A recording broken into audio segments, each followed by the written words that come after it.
नमस्कार, मैं राहुल कुमार। सचिन पायलट और अशोक गहलोत के बीच में जो टकरार है वो अपने चरम सीमा पे पहुंच चुकी है। आज ही इसका फैसला होने वाला है कि सचिन पायलट प्रेस कॉन्फ्रेंस में क्या बोलने वाले हैं। हम जानेंगे अलग अलग पॉइंट के थ्रू कि किस तरीके से सचिन पायलट का जो आज ये टकराव पैदा हुआ है वो किन नाराजगियों से होते हुए यहाँ तक पहुंचा है। 2018 चुनाव से पहले की अगर बात करें तो पंजाब, हिमाचल प्रदेश, गुजरात और उत्तर प्रदेश के चुनाव प्रभारी रहते हुए अशोक गहलोत का काम उन्हें ज्यादा पसंद आया गांधी परिवार को as compare to Sachin Pilot, जो लगातार 2018 की जमीन पिछले 5 साल से हर कोनों में, हर विधानसभा में घूम घूम के तैयार कर रहे थे।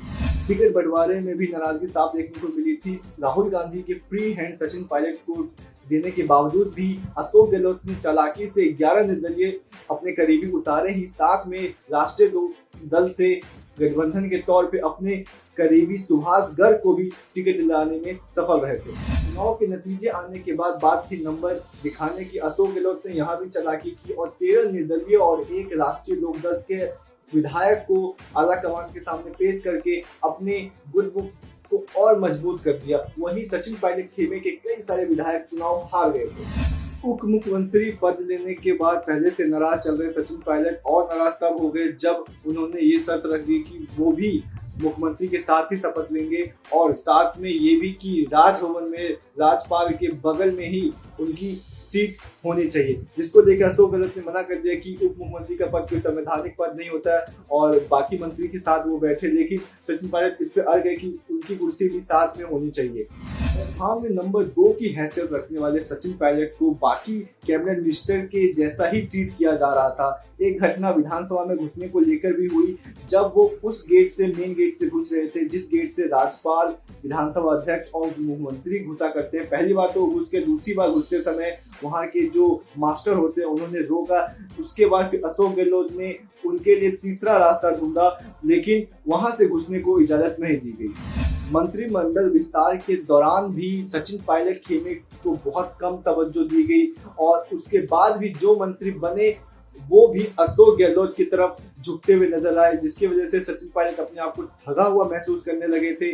और उसी दौरान प्रियंका गांधी ने भी जब कमान संभाली तो और ज्यादा जो मुसीबतें बढ़ने लगी थी सचिन पायलट के लिए, क्योंकि अशोक गहलोत प्रियंका गांधी के ज्यादा करीबी माने जाते हैं। 2019 लोकसभा चुनाव के बाद एक दूसरे पे बयानबाजी का दौर और भी तेज हो गया था।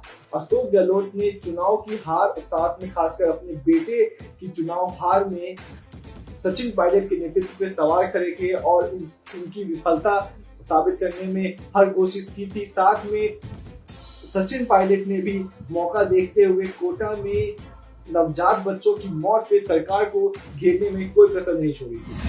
1.5 साल के कार्यकाल के दौरान सचिन पायलट हो या फिर उनके करीबी हो, उनको तवज्जो नहीं दी जा रही थी, ऐसा लग रहा था। और साथ में कई मौकों पर, कई अवसरों पे जहाँ पे समारोह हो या फिर उद्घाटन हो, वहाँ पे सचिन पायलट को नहीं बुलाया जाता था। साथ में सैकड़ों करोड़ों का विज्ञापन दिया गया इन कुछ महीनों में, उसमें भी सचिन पायलट का चेहरा और नाम उन विज्ञापनों से गायब था। और किसी इंटरव्यू में सचिन पायलट ने ये भी जिक्र किया था कि साल भर से ऊपर हो चुका है राहुल गांधी से सही से बात किए हुए। तो ये जो पूरा जो घटनाक्रम आज के डेट में हो रहा है वो एक रात का फैसला नहीं है। ये पूरा का पूरा जो सालों की जो नाराजगी है वो आखिरी में जाके एक प्रॉपर घटनाक्रम का रूप इख्तियार किया, एक विरोध का रूप इख्तियार किया है, जिसको हम साफ देख सकते हैं। आज का प्रेस कॉन्फ्रेंस में हम जानेंगे कि किस तरीके से वो आने वाले दिन को लेकर फैसला लेते हैं और किस करवट अपना जो पाला है वो बदलते हैं या फिर कांग्रेस के साथ ही अपना भविष्य आगे कंटिन्यू करते हैं। धन्यवाद।